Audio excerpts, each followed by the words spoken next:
Hi, welcome to the Sifu Mimi Chan Show. Thanks for joining the conversation.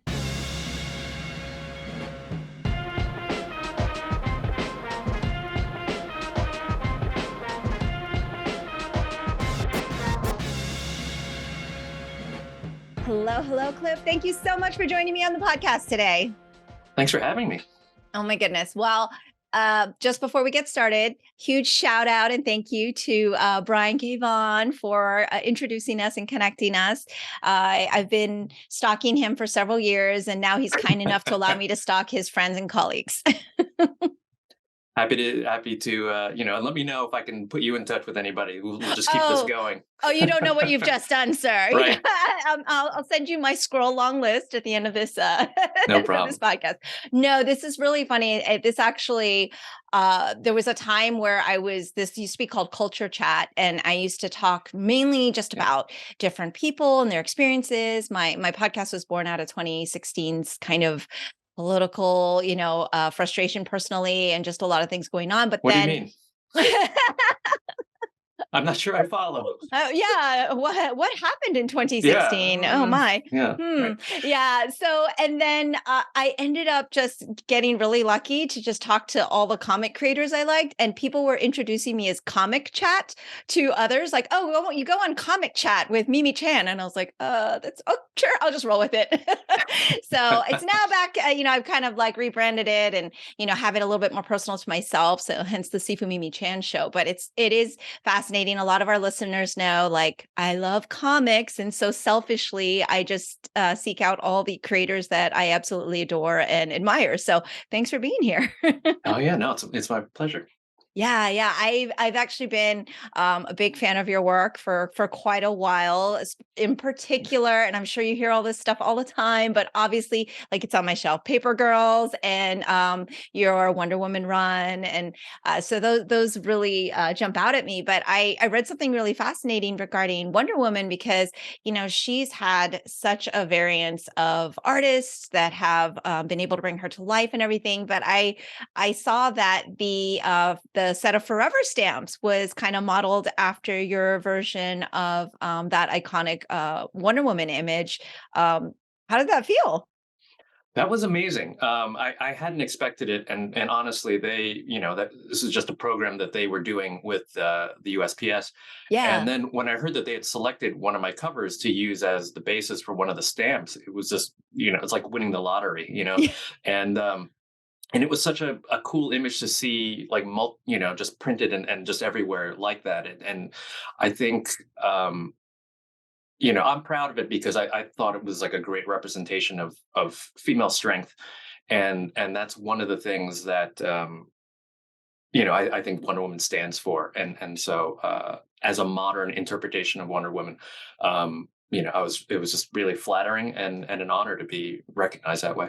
Yeah, I thought that was absolutely fantastic. I mean, there are so many takes on Wonder Woman, and not just appearance, but also kind of the different stories that we've been able to see. But definitely, I don't think there's one arc that I've read where she does not, have that, strength and that feminine strength. And a lot of, I mean, that is kind of essential to who she is, and it certainly comes through in that artwork. But I'd love to hear a little bit about kind of, the origin story, of Cliff Chiang, and where did you actually grow up? I grew up in New Jersey. You were in New Jersey, okay. Yeah, New Jersey, and suburban New Jersey, fairly close to New York City. And I always loved comics, read comics, Mhm. and as a kid, I was probably about 10 when I kind of fell in love with comics. I knew that they existed, but it wasn't until like I was 10 that my brother brought them home. Mhm. My older brother got his hands on a few copies of something, X-Men and Fantastic Four. And, for a 10-year-old kid, it's just like you just dive into it. It's a window into this much wider world because every issue is talking about something that happened 3 issues ago. And then there's editor's notes explaining things that happened years ago. And that's just catnip, I think, for a 10-year-old brain, like this idea that, this story, there's more of this, in Yeah. addition to, the storytelling and the designs and the colors and everything. So, but before that, I was, voraciously reading like Peanuts Okay. and trying to draw and, just and watching cartoons and stuff like that. So, um, so I was always kind of more artistically inclined and like to draw on my own, but uh, I didn't know anybody else who liked comics. It was really just, me and Okay. my brothers.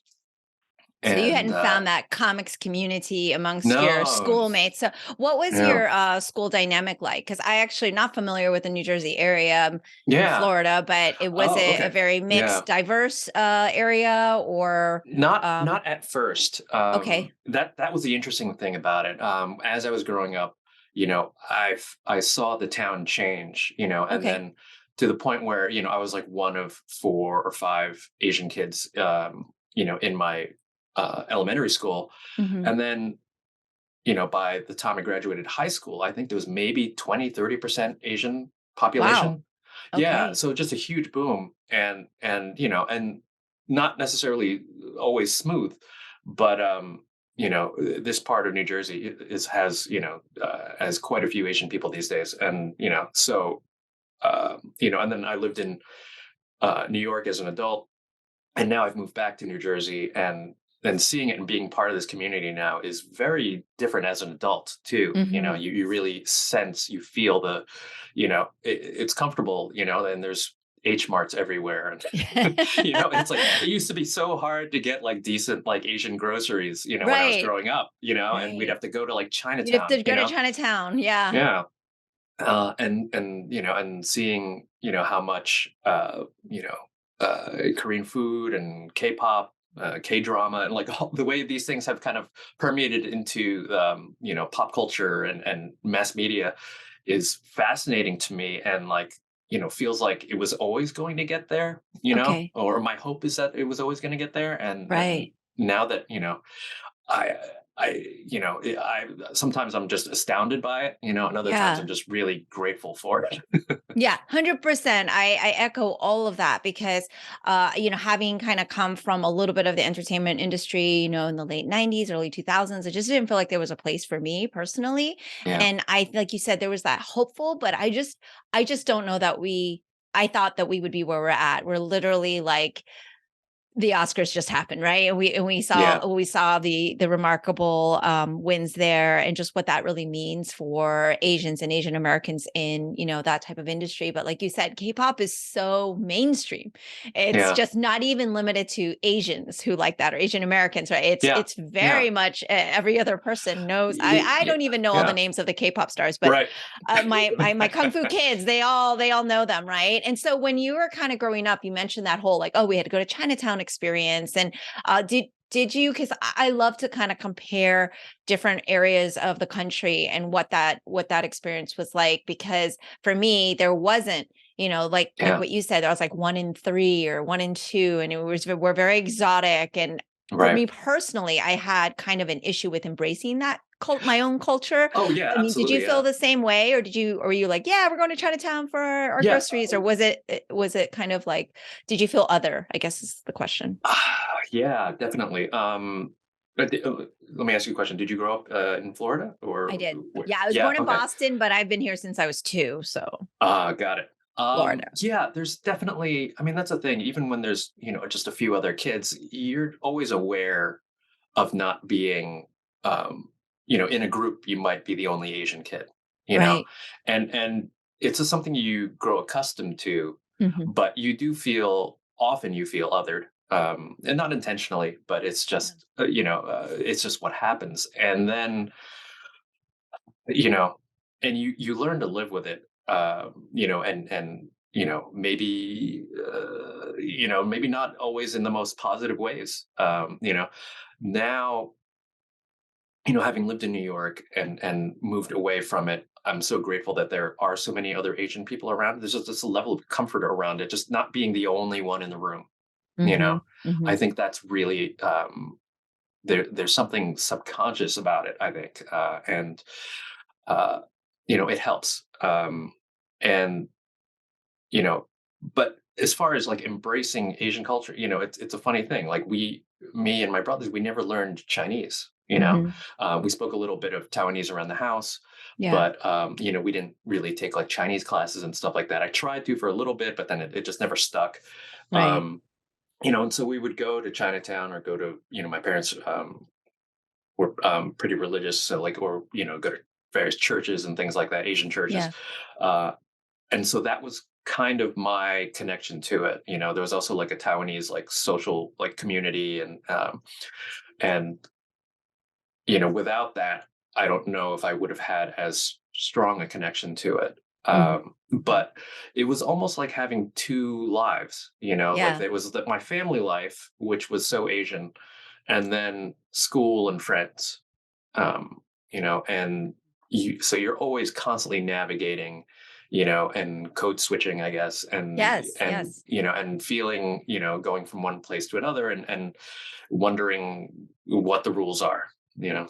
Yeah, absolutely. And the kind of growth of the Asian American population there that you saw, was that immigrant families mostly moving in, or just people moving into the area? Mostly immigrants, I would Okay. say. Mostly immigrants or people moving from New York. I see. So it might have been first. Yeah, I mean, I guess yeah, the large majority were immigrants, but they might have Right. been here slightly longer, or what have you. So, um, yeah, so I that made Right. No, no. And just to kind of jump ahead a little bit, I've had some really fantastic conversations with other Asian American creators and things like that in comics. And it's kind of funny because we talk about women in comics, and I've had really amazing conversations with people like Kelly Sue DeConnick, but then I have this kind of line where I'm like, wow, there's a lot of really great um Asian American comic artists. And I feel like there's maybe I'm wrong, I don't have the stats, but, like, a pretty decent number in terms of, like, as you look at the scope of things and kind of representation.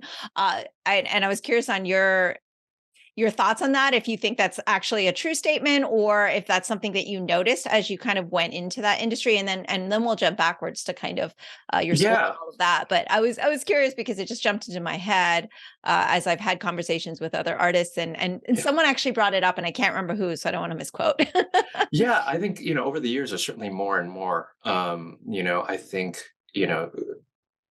it's the number has grown quite a bit, as far as I know. And I'm not sure what it is. I think maybe because of our exposure to, Asian culture, where, you know, manhwa and manga and anime and all that stuff is kind of been such you know, a legit, thing for so long, Yeah. that we kind of grow up with that. Uh, and just the kind of, yeah, the genre stuff coming out of Asia, having that familiarity with it or just exposure to it, just kind of, I can see how that leads you to comics. And uh, so there's quite a few, and it's really, even among that group, it's like a very diverse set of styles too. Not, Mhm. not everybody, and everybody draws differently. Everybody, Oh, yes. very few people actually, kind of dip into that really, manga inspired look. Yeah. Everyone's got their own thing going on, which is fantastic. I think that's probably the best thing about comics, is that you're asked to express yourself and put your take on things. Right. There's never really like a house style, or character models that you need to be, on model for. It's just, what does your Batman look like? What do your X-Men look like? Yeah, and you actually studied, I believe English literature and visual arts, is that correct? Yeah, yeah. I had a double or a combined concentration. Yeah, and so did you have it in your mind that you were gonna go into this medium, or The funny thing is, yeah, I've started college as an English lit major, and after about a year of it, I was like, I don't know if I can do this. Like, I'm interested in, I like reading, maybe the idea was to like use that degree and go to law school or something like that. But I just didn't know if I was going to be able to handle like doing just a full course load of that. And, you know, I hadn't really been focusing on art when I was in high school. I kind of stopped reading comics to some degree. But once I was in college, I got the bug again, because I was reading Vertigo books and independent comic books, Yeah. and realizing that there's like this whole world of more, mature indie comics Yeah. that, it was so much broader and had so much potential, storytelling wise. So I fell in love with that, that and filmmaking, and realized that maybe, comics was a good medium for me where I could tell stories and kind of have control over the visuals and in a way that, I wouldn't have in filmmaking. Um, so, I started taking the visual arts, major as well, and those courses, and kind of combined them, and had to do a thesis about, art as literary criticism. Um, just because, it's just what I was interested in, and I felt like if I didn't have some if I didn't make that my academic passion, I don't know if I was going to make it through. I didn't know if I was going to graduate. I needed to have enough of, like, um nerdiness, yeah, hobby stuff in there, to some degree. I mean, I'm gonna have to throw it out there because I also read that you went to Harvard. Is that Yeah, correct? yeah, yeah. So, I mean, going to the stereotypical, Asian American experience, I want to ask if your parents were thrilled that you ended up going into art in general, like art, or but they must have been happy you went to Harvard at the very least. Yeah, I mean, they knew I was never gonna be pre-med, that was not the, I was just never that type. But I had floated to them, this idea of going to law school, as Oh, and then when I got closer to graduating, it became, well, that's the backup plan. I'll take my LSATs and stuff like that, but I'd like to okay. try.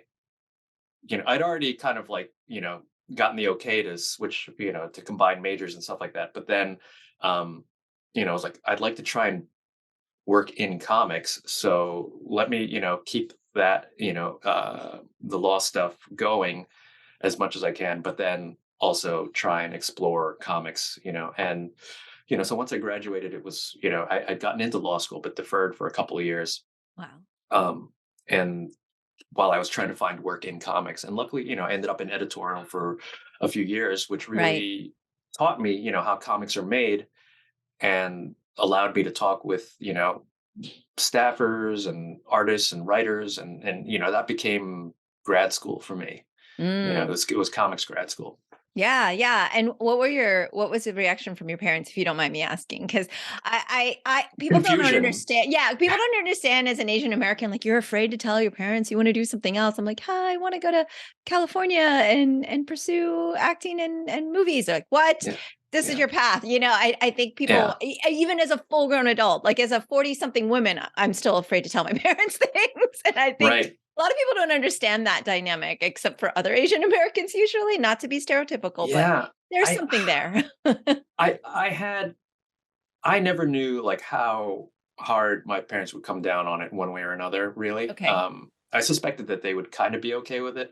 Okay. But it just, for me, there was no other option, so Mm. it was like, I just have to tell them at some point, Yeah. and if they're not totally down with it, I'll find a way around it. Mhm. I spent the last 20 years finding my way around them anyway. So I had experience with that. And now that I'm a parent too, I think I recognize that what they wanted most of all, especially as immigrants, was security for your Mhm. kids. And Yeah. it's so much more secure when there's a clear path. Like, Yeah. you're going to go to med school, and then you're going to get a residency, and then you're going to be a doctor. Or, it Mhm. might take a while, but how that goes. Yeah.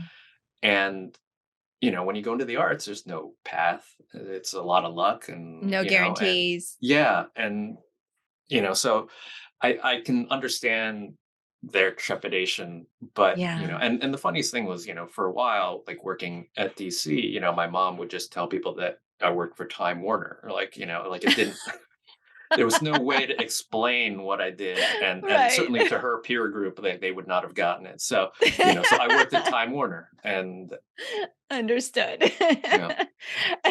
Not a complete lie, but No, it's it's and true. yeah, I don't even know if she was like embarrassed. I just think she maybe Right, just she didn't just have the didn't know how to explain vocabulary for it. any of it. Yeah, Yes. Oh my gosh, it's so and then so, kind of fast forward, you have your Eisner Award winning artist, you're also writing and doing art for Catwoman and you've got a lot of material. Like you scroll down on Cliff Chang's resume of material. Do they get it now? Do they understand and do they read your stuff? I don't know. They don't read it. That might be asking too much. They have. I mean, my mom has Like copies, but flip through it yeah, and look at the art at least. yeah, yeah. I think it's not really. I think if you're not used to reading comics, it can Yeah. be a hurdle. Uh, Okay. Okay. but uh, but yeah, there's certainly enough books that it's a legit it's a legit thing now. You have a real job. Yeah, yeah, You have a real job. yeah, Well, I can empathize with that, like trying to explain kind of this artistic side, right? Because yeah. like you said, there's security, there's a path, there's like just something that's consistent and the unknown, like you said, with the immigrant experience, I think a lot of people don't realize, you hear the words like I sacrifice so that you could dot dot dot. And I think at the end of the day, now that you have, if you've produced grandchildren, they're probably really happy, so you're fine. Right. That That's true. supersedes That everything, does so take you're some good. pressure off. Yeah, Yeah. you're good. Yeah, like you've done that, then your job is totally complete as far as I'm concerned. Right. So you've collaborated with so many amazing writers, and of course, being a writer and artist yourself. First of all, I always find that completely fascinating and amazing. But of course, you do have an English literature background, but that doesn't necessarily mean like always translate to okay, well, I can just write stories and everything. Like, um, first part question is, I guess, how do you? I guess you identify more as an artist versus a writer, but how do you kind of flip between the two, or do you see them as going hand in hand in order to get to one to the other? Yeah, I think I've been in comics for about 20 years now. And the thing about it was, I spent a couple years in editorial reading scripts, Yeah. lots of scripts, and then comparing those scripts to the art that came in, and that was something you had to do every time, make sure that, they didn't miss something, that that like sometimes you have artists who will completely go off script and you're not sure where to put the word balloons, and certain story beats aren't communicated, so you're always kind of troubleshooting that stuff. And and then as an artist myself, just reading scripts constantly, like I'll read it once to just find out what's happening, and then I have to read it again to do little thumbnail drawings to figure out the storytelling from panel to panel, and then I'm reading it again as I'm penciling, and I'm reading again as I'm making. So I end up reading that script like multiple times, Mm, probably more than anybody other than the writer, really. And after a while, that stuff, you absorb a lot of it, and there's certain things that you like about the way some writers write, and just specifics to the form, itself. And you know, I guess as I've recently started writing myself, but in a way, it's all part of storytelling, okay. and whether or not the words originated with me, I'm always trying to like get the most out of the text, and combine it, or render it in a way that visually brings another layer to it, or Yeah. another effect. So it seemed natural that I would start writing at some point, but I just kind of Mhm. never took the reins on it until recently. So I don't necessarily feel like I have different hats on, except for when I'm literally just like at the keyboard and writing, and I need everything to be quiet, and that part of it feels new Okay. and novel and different. Um, Compared to being hunched over a drafting table, which I've spent many hours doing. Yes. Yes, you have. And I have so many little questions I want to ask about your process and everything. So when you're drawing, can you listen to things, music, and have stuff Yeah, on? But when you're yeah. writing, we need silence. Yeah, it's, partially, I could see it being less familiar with Okay. that aspect of it, but also I need to hear the characters. I need to, Okay. see the story in my head, and it's kind of too much to have other things going on at the same time. Yeah. But I when I'm mean, I drawing no problem. What do you listen to when you're drawing? anything, it's kind of it's funny. You spend um, I used to I briefly assisted Walt Simonson. I would go over to his house, and I'd met him while I was in editorial, and asked him if he needed some help doing stuff, and he was like, sure, come on, come along. And I would just kind of hang out at his house, and we'd eat pizza, and then I would like do some rough drawings for him to fix Mhm. um, on his own pages. But he said that drawing is so painful that you only get to drawing when the pain of not drawing is greater than the pain of drawing. So you spend so much time procrastinating to the point where you have to draw, and then and I see where he's coming from, because it's like Okay. the drawing is not easy, and then it is this very self-critical process where you're constantly Mm. having to judge, is that right? Do I need to redo it? And it's so many choices and decisions that it Yeah. is exhausting mentally. So uh, when I am drawing, I have to do whatever I can to just make sure I sit in the chair. So if it's Yeah. podcasts or music Okay. or YouTube or TV shows that I've watched already and don't need to pay attention to, Ah, okay. Okay. that helps. Just keeping Yeah. me in the chair. I see. So that actually is not a distraction. It actually helps kind of ground you to what you're doing. Yeah, otherwise Oh, it's the temptation to just get up and do something else is really too great, because you just get antsy, and or yeah. maybe that's just me getting older. I don't No, know. I don't think so. I don't think so. What are a couple podcasts that you listen to? Mm, I mean, if lately it's mostly like comics podcasts. Yeah. Off Panel by David Harper is Okay. one of my favorites. I love all of his guests, and there's an interesting industry perspective on that I really enjoy. Um, Cool. yeah, and then just random things. I'm just Yeah. looking for anything. Exactly. Exactly. Anything to keep you in the chair, as you say. Yeah, yeah, I love that. I love that. And then back to the collaboration part, I always find this process interesting. And, I've been really fortunate to talk to so many amazing creators who have kind of shared a bit about their process. And somebody like Brian K. Vaughan, for instance, he's so intentional about co-creator, because a lot of people yeah. are like, oh, made by so and so or written by, and then it's not that. By no means do the artists get forgotten, but for some reason, I feel like there's a little bit of a disconnect between what you mentioned, where you're still telling the story together, and so there's words and there's art, and then both of those is what tells that story.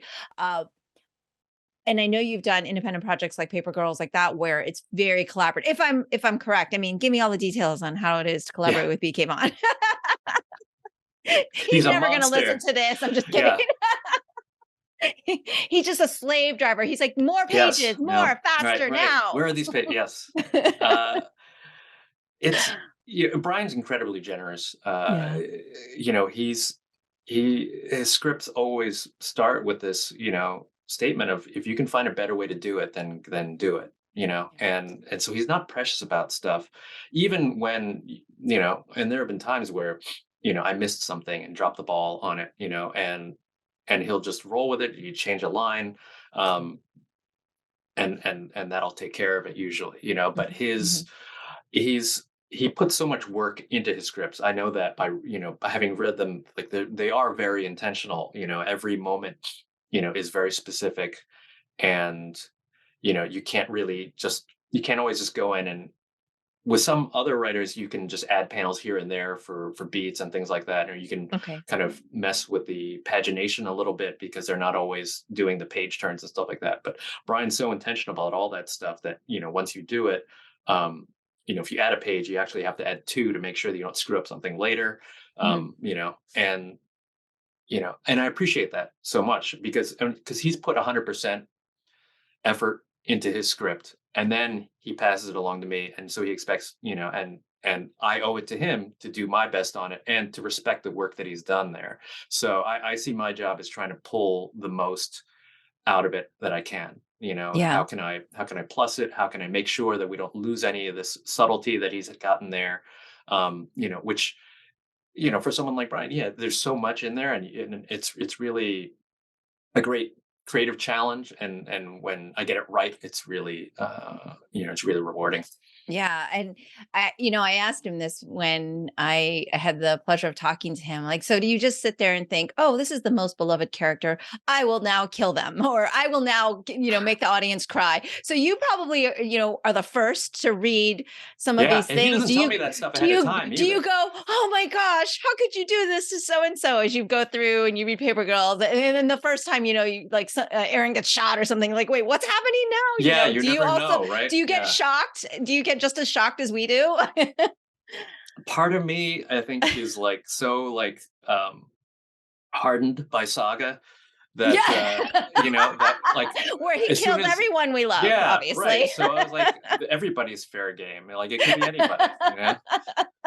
Oh my gosh. I was wondering, I'm like, do you get just as shocked? Because man, Yeah, he I really do. just loves to do that. He's like, ha ha, I shall sit in my lair and just make the world cry now. That's Yeah. what I told him. We would get together every 6 months or so and go for like a nice sushi dinner, and we Oh, kind of nice. talk about like the next arc. Yeah. And it was always really fun because we just kind of riff back and forth, and then I would say something, and then that would might change how he thought it might go. Okay. Um, but then that would kind of be all that we would, discuss it. And then I would get the scripts, and he wouldn't tell me about it at a time. So when I'm reading it, it's really fresh, and I Mm, can react to it. yeah. And so I'm the first reader of it, and I get to be Yes. shocked, Yeah. and which is great because I can then think to myself, like, how should the reader be feeling? How do we set Mhm. this up for the maximum, kind of impact? That's fantastic. That's fascinating because now I just have a vision of like over spicy tuna roll. This is where so and so gets killed off, or this is Right. where the Yeah. impetus for this crazy robot out of nowhere, Yeah. happens. But Yeah. and how does that differ? Because you also have worked in, I don't want to say traditional, but not like the bigger, Work yeah, for hire. yeah, work for hire where it's like you maybe don't even get the same collaboration, right? And like sometimes I've Yeah. heard that you don't even get to talk to the writer necessarily. It's like, nope, here's your thing. We need this done. Kind of on a time for it's very, very time Right. sensitive. And the process is quite different, right? Like you switch gears again. Yeah, I think it can be that way. I think Okay. when it's the least successful, it is that way Mm, where everybody's siloed off from each other okay. and you're just kind of servicing trademarks, Right. and that's a sad way to make art. Yeah. But you're just making product then. But, Mhm. I've been really lucky where, everybody I've worked with really cares about what they do, Yeah. and and because of that, it becomes this collaboration. Even if I don't speak to them that much, if Right. I have a question, I'll reach out. And I mean, from my time in editorial, I know that you need that level of communication going back and forth, or else Hmm. you know I, I'm not sure what it is. There needs to be some level of like personal connection, I think, between the creative team. Hmm. Um, and but just knowing that everybody cares so much about the end product, and that and you respect everybody's um, efforts and where they are in the workflow, and you're working together as a team. I think those are really valuable things, and it can be different, but it doesn't. It can be sterile, like Hmm. the way we were talking about, but it doesn't have to be, Yeah. Okay. and I think making sure that you're always talking to your writers when you need to, and keeping that in mind, top of mind, really, is the best thing for those kinds of books. Yeah, and I was curious because you've gotten to, draw some of the, the big heroes, the Batmans and the Wonder Womans and the Catwoman. And were any of those comics what you read when you were younger? Like, do those characters cross over, or Yeah. are you drawing now what some of the things you read when you were younger? And is that surreal? If so, Yeah, it is. It was certainly more surreal like earlier on in my career. early I on, think, right? yeah. The funny thing is, I've done I've been lucky to work with DC so much over the Mhm. years. You know, I was exclusive. I was under contract with them for like almost 10 years. And, Wow. um, and I've gotten to draw like, all the major characters and things like Yes. that. But, and I grew up, loving the Super Friends cartoon, Okay, yeah, of and course. so like those versions of the characters are kind of like, burned into my brain. And, you know, once you've drawn them, you feel like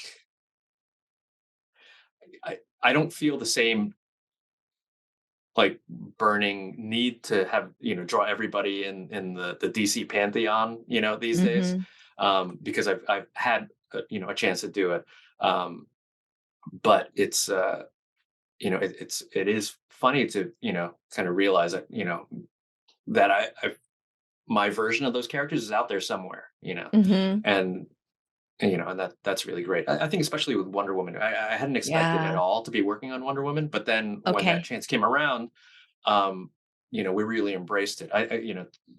Back to your question before, I think Brian Azzarello and I we treated that book as if it were a creator-owned book. We Yeah, really and it tried to felt that make it our way. version. Yeah, and and yeah, it's different from many of the other Wonder Woman comics that have come before, but there was that level of care and attention from us, is something that we bring to all of our projects, and just because it's Wonder Woman and because we didn't treat it any differently.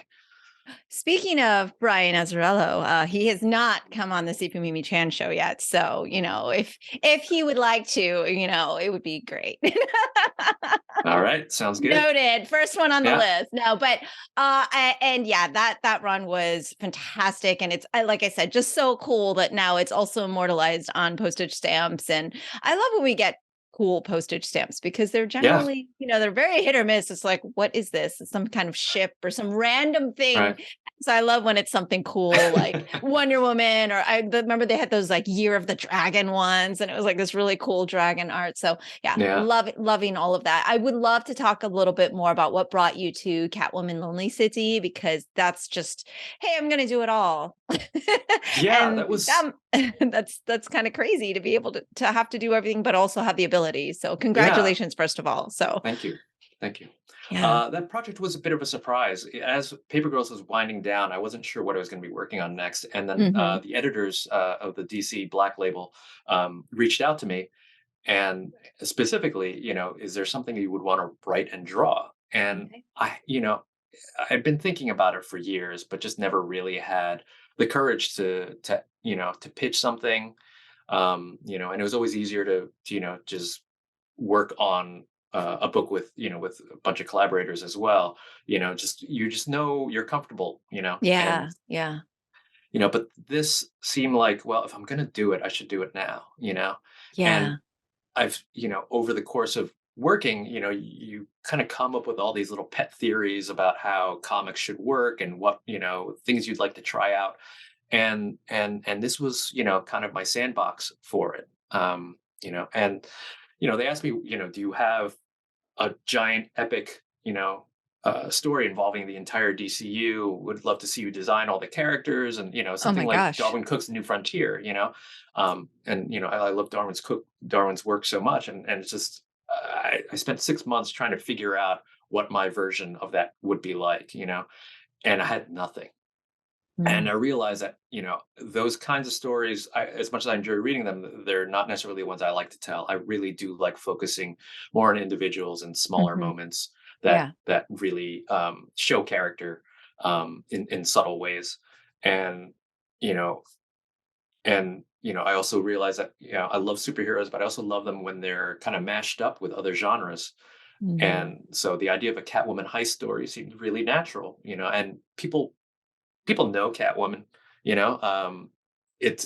She really is well known, but just not all over the place. The way say the way some other characters are. But all you need to know is she's a jewel thief who dresses up like a cat. She's a cat burglar who dresses up like a cat.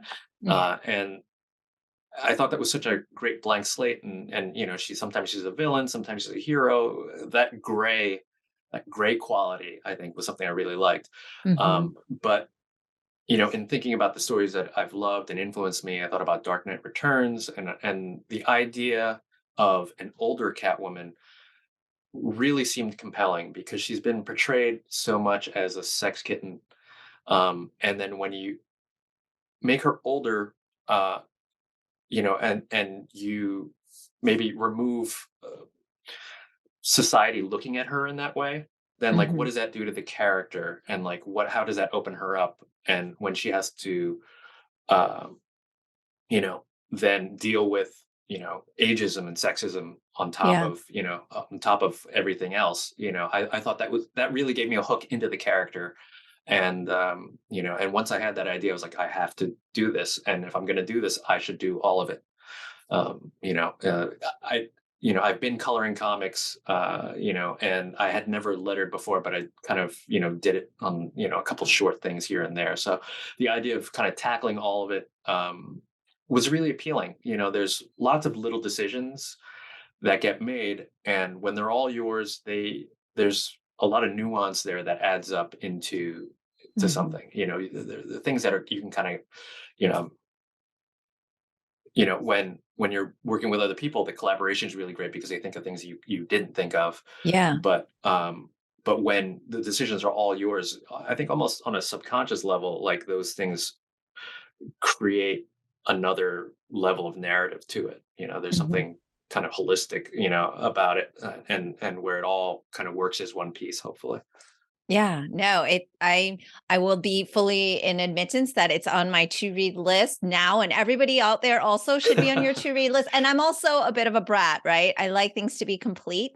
Yeah, yeah, I'm a bit of a Netflix comic reader because I came to comics much later in life. yeah, yeah, Whereas my husband's like, I had to wait for another month until the next issue and save money to buy the next trade. And yeah. so, he did this whole like he was a comic collector, loved comics, got me into it because of my insomnia.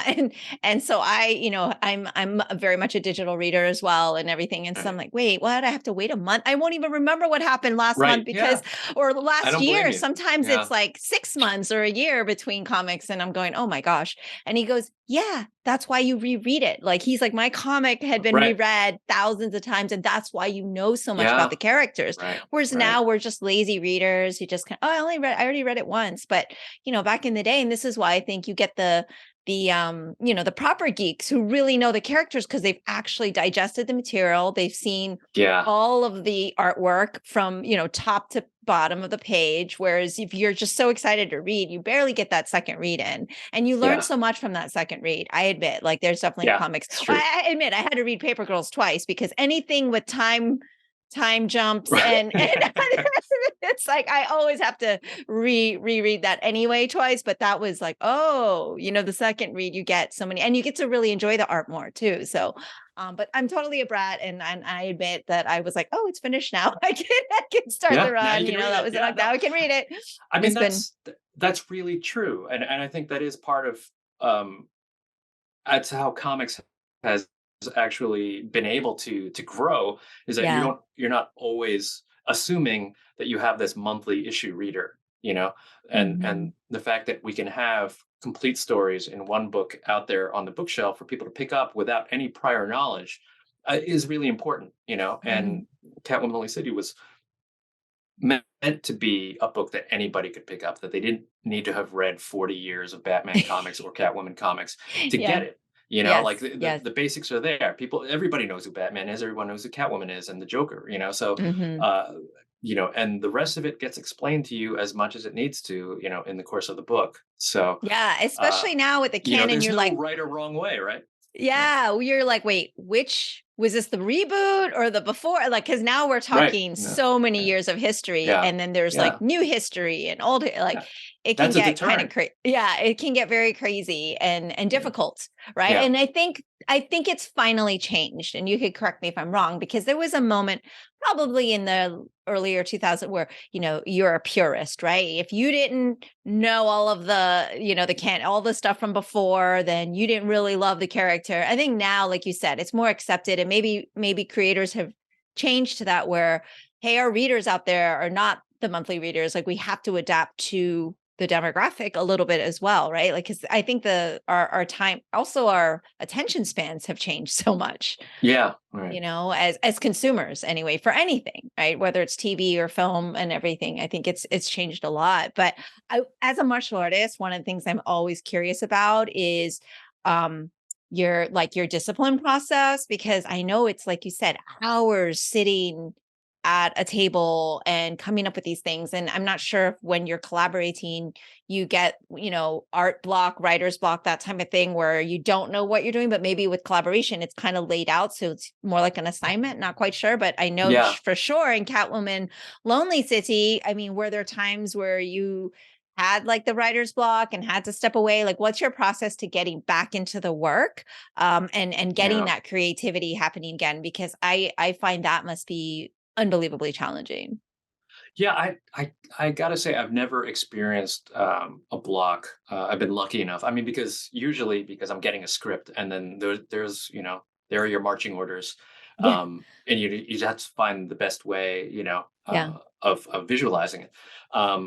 With Catwoman, I think because once I had the seed of the idea, and it took me a long time to get there, it just happened, it just kind of evolved, so I'd have the idea and then I worked it up into a pitch, um, with just the barest hint of a story, but more the idea of, what's the story going to be about? Mhm. And then once that was approved, an outline or a beat sheet, and Ah, an okay. outline and then a beat sheet, and then the beat sheet to, a rough breakdown, issue by issue of what was going to happen, and then finally writing the script. So I tried to break everything down into digestible chunks, Okay.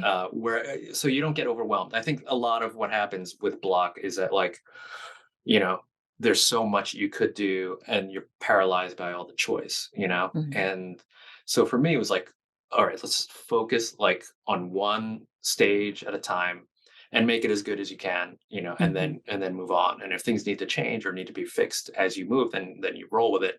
But it's I think that's something I learned from, just working as an artist. If you think about doing all 22 pages of a comic at once, it just seems impossible, but it's always just Mhm. one page at a time, one foot in front of the other, and then slowly you get there. Yeah. But Is there every is every issue I was panicked at the beginning. I was like, I don't know how right. I'm going to get this done.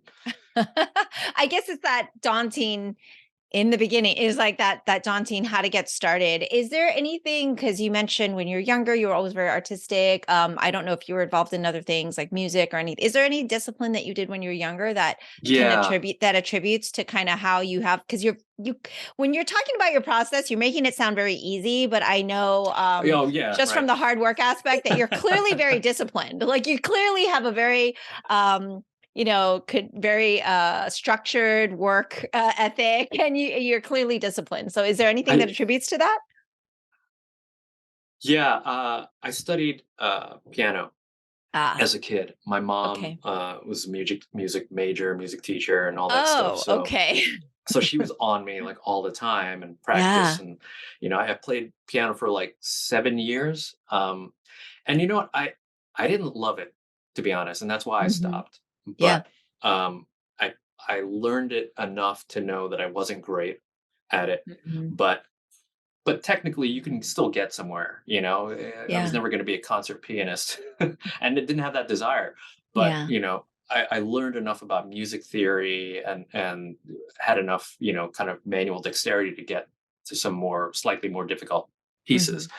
And a lot of that was learning to practice and how to break things down. And you can't just sight read and play the piece from the beginning. You got to, you do one hand and then you do the other, do a few Mhm. measures at a time until you get the passage down. So that was helpful to me for learning how to just tackle any project. Yeah.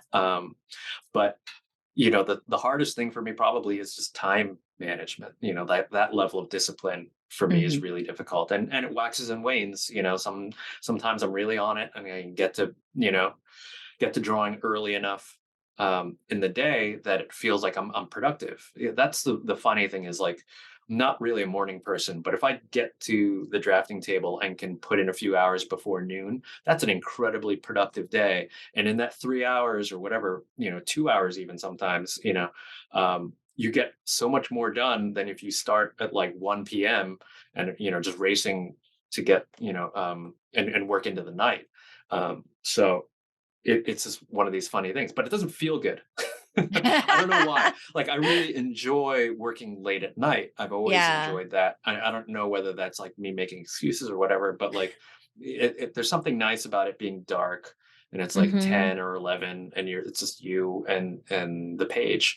Um, there's something very contemplative about it. Yeah. But maybe that's just kind of pampering yourself a little bit, because what it really needs to be is at a desk with the sun out and just doing work, you know getting through, and for a couple hours, and just treating it seriously like that, as opposed to like, this is my hobby kind of thing, and I like doing, it's weird. Yeah, I'm Yeah. not sure what.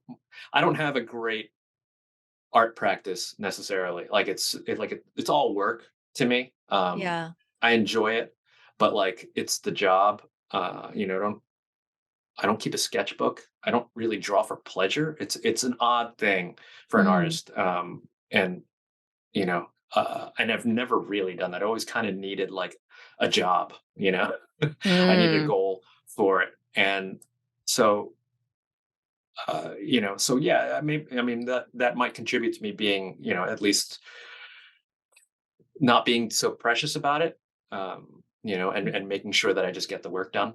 Yeah, yeah. No, I mean, definitely, for us in martial arts, we always say like your foundation, your basics, and your habit building, like all of that is supposed to trickle over, into your everyday life, right? So the things that we teach at Kung Fu may be physical, but really we hope you're learning the discipline and the respect and the focus Yeah. and all these other Yeah. things. And I don't know the science, and I do know that when you learn piano when you are younger, there is something very specific that helps with development in terms of your brain and the right and left brain working together, and just the fact that you are ambidextrous at that point too. I do Mm, know there is something there. it's I don't interesting. Yeah. remember the exact science, but Yeah. I think that is very specific. And it's fascinating what you mentioned about also just preferring to work at night, and how scientifically, right, it makes sense for if the sun is out with melatonin and everything, that's when you're awake, that's when you're on. But I don't know. I feel like something like art is so it taps into a different part of your brain, right? That's creative and that's very much your mood. And like you said, there's Right. something contemplative. I mean, Brian Bendis was like, yeah, I'll be up at 8 p.m. and like interview me at 9 because that's when I'll be awake, And Yeah. he's had to change since he has kids, but like he Yeah. loves to work through the night. And Yeah. I think even Brian K. Vaughan even mentioned before, like he would have preferred that had like the kids not change his schedule. So like I Yeah. feel like a Yeah. lot of creators, maybe even if it's not just the visual, but like no, like everything else is still around the world, right? Everyone's sleeping and everything's Yeah. quiet. And so this is Yeah. my time and I'm awake now. And so I don't know. I think there's something really There that's there about creativity, right? And when that can happen for you. And I would imagine that's pretty personal, right? I think, what's also nice about it is that you get interrupted less at night, Of so there's course. nothing to Yeah. break up your flow. But I think perhaps during the day, even if you get interrupted, you're making a lot of decisions faster with less fatigue, you know? Mm. Mhm. Maybe because like, you're eating, you're feeding your brain, like, so you can make those decisions faster, and Yeah. whereas at night, yeah, I mean, there's definitely times where I know something that should only take me half an hour, it takes me an hour, you know? Um, Yeah. I might enjoy that hour more, but I don't know if I'm supposed to, I'm supposed to get it done. Like it can be both, but I Yeah, find it interesting what you mentioned was like, no, drawing as much as you enjoy it is very much a job for you. And it's not like what you do in your free time. You're like, oh, let me just yeah. start sketching for Yeah, I fun. don't have free Right. time too. So I mean Right. that's the funny thing, so Well, once you have a family, your time is no longer your own anyway. Any Right. free time has now been, scheduled by somebody else's, needs and wants and everything. But if you did have free time, what would you be doing with it? Like, what do you enjoy? Like, what do you do for fun? What do you do to unwind? I mean, yeah, trying to catch up on like TV. There's so much TV these days, and so much good TV. That like and making sure that I watch it. With my wife Jenny Lee, she used to be a comics editor at Marvel, and now she's a film editor. And so it's always great when we watch anything, because we'll watch it and then kind of break it down a little bit and discuss it. And it's Wow. never just like we're always looking at it from the perspective of storytellers and what we would might do differently or what we really appreciated about it. So uh, and it's really enjoyable. It's a really great way. I mean, yeah, so it means like we always have to watch things together. So if we have different deadlines and stuff like that, then Mm. it's not always easy. So and then yeah, and then seasons of full seasons of something will drop at once, and you feel like this need to do I need to watch this right now, or can it wait? So trying to Yeah. prioritize what you're going to watch. So yeah, TV and movies, is always uh, great. I'm not reading as much as I would like to. Okay. It seems something that I've moved away from, which is a shame. But I'll try to more consciously get back to it. Um, How are you on audiobooks? Audiobooks, I Because that's find, changed my world for reading. yeah, okay, Yeah. And a lot yeah, of people who told me they don't like it, it took them like a couple and then now don't read anymore like traditionally. Like, oh my gosh, I can do laundry while I listen to an right. audiobook and it's amazing. Yeah, it Yeah. depends on the book. I think there are certain times Yes. where I have listened to audiobooks, Okay. particularly with any sort of memoir or Okay. biography. I think that Yeah, helps a especially lot. if they're reading it. Yeah. Yeah, so like listening to Bruce Springsteen or something like that, like Mm. that 18-hour, audiobook of his, is fantastic because he's just telling Yeah. his stories, Yes. but Yes. other books, prose, like really well written prose, I really appreciate that, and I love reading it, and seeing Mm. the words on the page, because I Of feel like course. I can recognize the construction of it better. But when Okay. someone's reading it to me, then it's like a performance, and I'm not thinking Ah. English about it in literature the same major way. coming out here. Yeah, maybe. And just to circle back, I love the whole like Chiang household TV club. It's like having a book club, but after watching Yeah, film and TV, it's yeah. very scholarly and academic of you both. But I love that you can share in that because I mean that is the idea behind book clubs, right? So why wouldn't Yeah. we do it with film and TV and like have a discussion and have it spark other ideas and things? And it can be very meaningful. What's a couple of the TV shows that you've done that with or really Uh, enjoyed or on the yeah. to watch list? I mean, yeah, we're always late to things, but and just like watching recently, Succession has started up on its Oh, fourth season, and I just love how brutal brutal. and that show is, and it's so funny and well written. I It really really is. do love it, and just plotted and conceived in a way that is, I find, endlessly entertaining. It's not for Yeah. everybody. Yeah, it It might be no too dark for heroes some in that. people, It but is yeah, dark, no heroes. Everyone's a horrible human being. yeah, yeah, Everyone's out for themselves, yeah, but so good and so addictive. yeah. So addictive.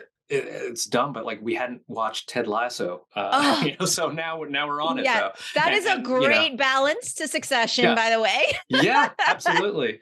Absolutely. It's there's Ted Lasso kind of reminds me of it's kind of almost like the sitcom version of Friday Night Lights, Yes, I loved where Friday it Night has that Lights. really It's pure about heart. coaching. Yeah, Yeah, and it is about, like, mentoring, coaching, giving your yeah, 100%. I love that. yeah. I love Friday Night Lights too, way back in the day, yeah, but Ted Lasso is definitely a nice balance for Succession. I think Yeah. you can alternate those so that you can get a little lightness to that Right. darkness. Yeah. I'm with you And then we were 100%. watching The Last of Us recently, Okay, which was like, yeah, between that and Succession was like, oof. I have not started that. My husband saw one episode and says, "Okay, I think you'll like it," because I always let him preview anything that might be too Yeah. heavy. So you think I should go for it or? Yeah, we really enjoyed it. I mean, I Okay. think and it's really interesting to watch it as an adaptation. I didn't play the game, but then it Right. made me seek it out to try and find out more about it and Oh. how faithful they were to the game and the Mhm. changes that they made. Like those things are all fascinating to me. Okay. And yeah, I enjoyed it quite a bit. And it is dark, um, and but what I appreciated about it is that there really is this focus on humanity and choices and Mhm. character, Yeah. which you don't always get from genre fiction. That Right. sometimes people are just kind of fans of the monsters, and the gore or whatever, just that Mhm. kind of the jump scares and Yeah. but then when you layer that on top of this really human story, you get something that's incredible. And that's what I love about comics when they're done that way. You're using the genre trappings to elicit something, to really illuminate kind of human stories in a way that you wouldn't see in normal life, in a heightened reality. Mhm. And that was so perfectly said. I'm gonna have to say I definitely want to end it there and make sure that's our last quote of the day. But now that I know you have this such a unique and eloquent style of explaining things, after I finish The Last of Us, maybe you and your wife could come on and have like the Last of Us club where you can talk about it and educate me on all of the themes that I missed from just being scared at things jumping out at me. But yeah, thank you for that. And hopefully you'll agree to it. At least you'll agree to it. I can't speak for her and you can't speak for her, but but maybe you'll come back and we can just talk That sounds about good. Yeah. especially Succession. Oh my gosh. How is that going to end? Everyone dies. Right. They And all die from somehow, some yeah, sort of overdose or adrenaline, like stress, like heart attack, because it's yeah, such a nobody stressful show. wins. Nobody Yeah, wins. Everybody should. yeah. Yeah, that's what I want. I want them all to lose. Like, I was trying to think of one character that I'm like, well, if they won, it would be okay. But haven't found one yet. Haven't found one that I could root for, like like, honestly. They're so horrible. The worst of humanity coming out Yeah. in all of those characters. I want Jerry to win, actually. Jerry should win. Jerry is, definitely, It'd be the last man not the standing, worst. last Yeah. woman standing. Yeah. Yeah, she's got something going on there. But, Cliff, like I said, so many more things I'd love to ask you and talk about, but I wanna be mindful of your time, and hopefully you'll come back, and, Yeah, I would don't love go to. anywhere so I can talk about my long list of people that you're gonna connect me with. Just kidding. But, thank you so much, and for listeners, just read and view everything by Cliff Chiang because he's amazing, especially Catwoman: Lonely City, because it is on my to-read list now that it is in completion, and just sounds absolutely amazing. So can't wait for it. That's all for today's episode. Thanks for listening to the Sifu Mimi Chan Show. Please subscribe and rate my podcast on your platform of choice and leave a review. You can become a patron of the show at patreon.com/SifuMimiChan to help keep this podcast going. Follow me and interact on social media at Sifu Mimi Chan on Instagram, Twitter, or Facebook.